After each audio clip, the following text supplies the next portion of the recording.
At sunrise, the Colosseum was already alive. Its massive arches caught the first pale streaks of light, while yesterday's blood still clung to the stone like a shadow. Beneath the stands, vendors barked for attention. Baskets brimming with olives and watered wine, ready for a crowd that hadn't even taken their seats. Beyond the iron gates, handlers shoved half-starved predators into place.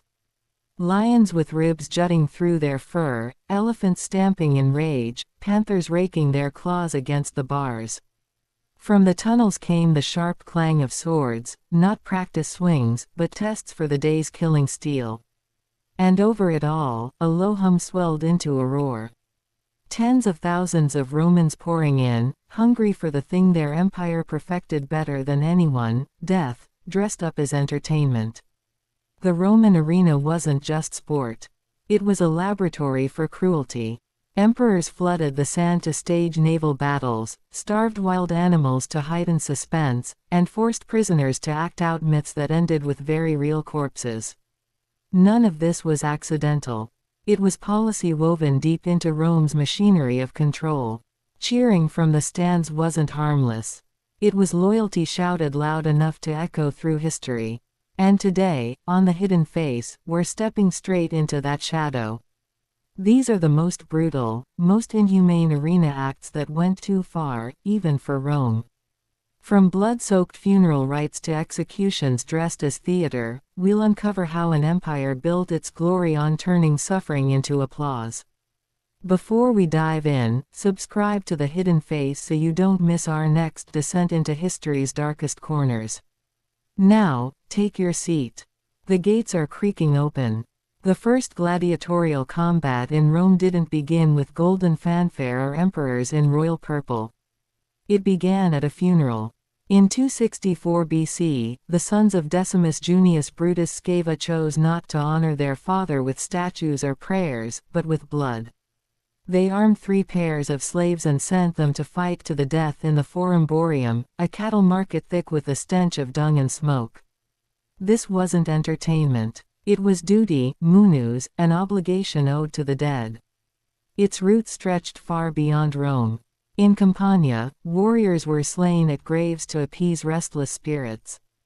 Over time, killing shifted to combat. The dead no longer demanded random victims, but duels between chosen men. The Samnites, once Rome's bitter enemies, held such contests often, and Roman elites embraced the custom eagerly. Burying a man with treasures showed wealth. Burying him with a blood-drenched spectacle proved power. But funerals were only the beginning.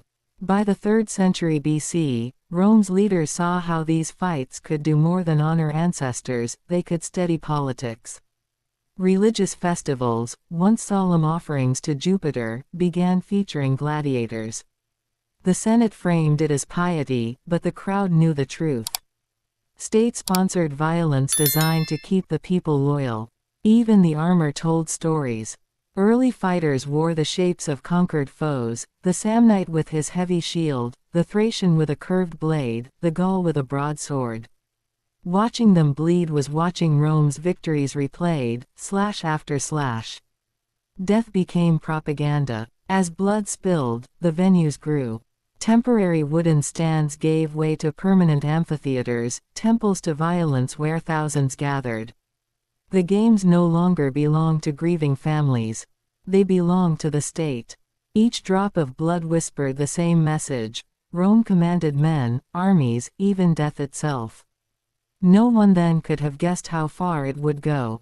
What started as ritual sacrifice morphed into theater, and duty became obsession.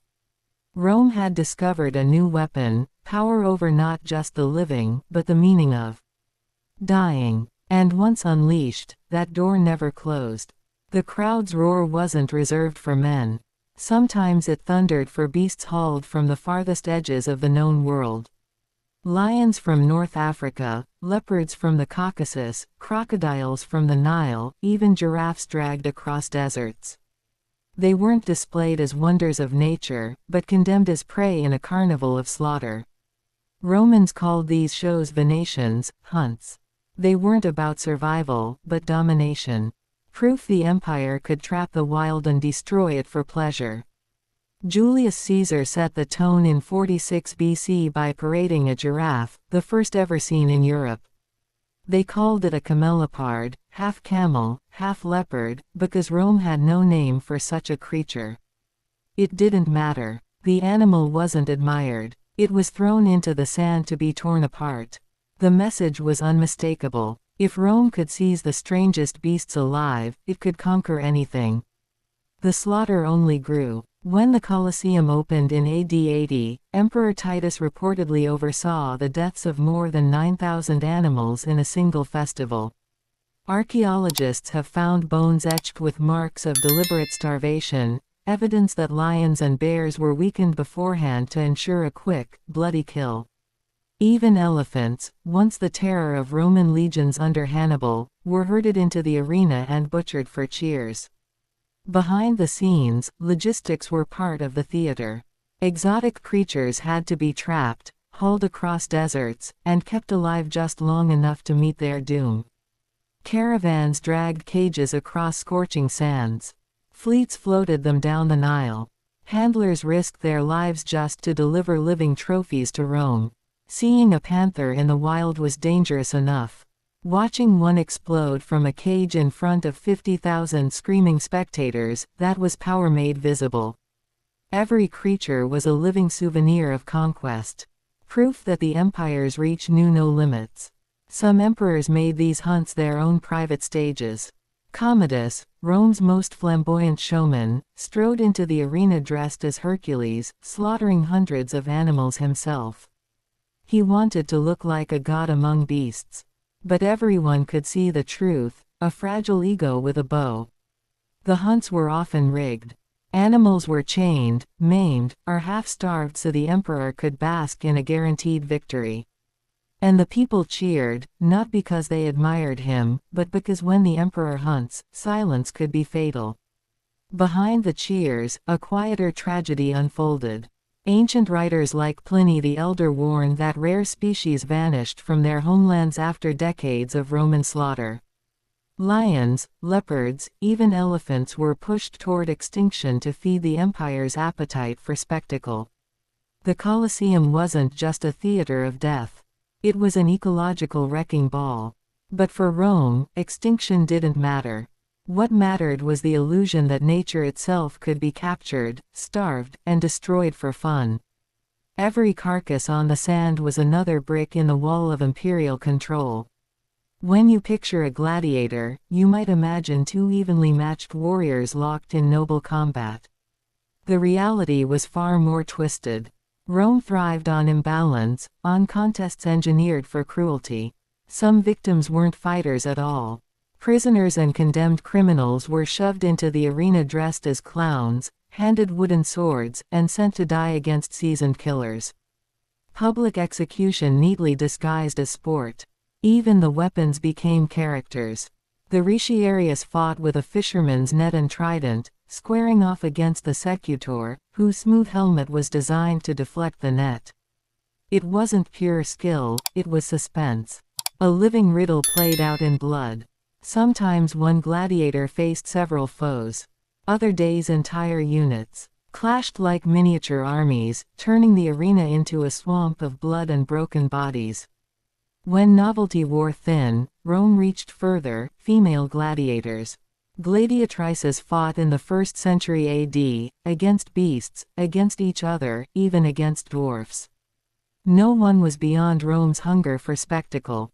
Not men, not women. Helmets narrowed vision, muffled sound, and turned survival into torment. Armor wasn't always protection, sometimes it was punishment. And then came propaganda fights, gladiators dressed as barbarians, forced to reenact Rome's victories. Their defeat was scripted. The message was eternal. Rome always wins. By midday, once the morning bouts soaked the sand and the crowd grew restless, the arena shifted gears. Romans called it damnatio ad bestias, condemnation to the beasts. Criminals, deserters, slaves, prisoners of war were forced to perform their deaths as theater. Thieves torn apart by wolves. Arsonists burned alive. Traitors fed to lions. Justice became spectacle. During Trajan's victory celebrations, thousands were slaughtered over 103 days. Not chaos, choreography. Sometimes cruelty wore myth as a mask. Prisoners played Orpheus, Prometheus, Daedalus, legends rewritten to end in screams. Art became parody. Myth became mockery. Crucifixions were staged openly. Bodies burned as living torches, shirts soaked in pitch set aflame. Tertullian called them human lamps. Vendors sold wine. Children watched. Rome called it order. Naval battles followed. Namashiai. Julius Caesar flooded basins with water and real ships. Prisoners fought and drowned for applause. Augustus built aqueducts just to refill arenas. Claudius drained entire lakes to stage floating massacres. When condemned men cried, "Those who are about to die salute you," it wasn't theater. It was truth. Emperors grew addicted. Caligula ordered spectators dragged into the arena when animals ran out. Nero used executions as personal art. Commodus bankrupted the state for his performances. Applause was mandatory. Silence was treason. Not everyone approved. Seneca warned the games poisoned the soul.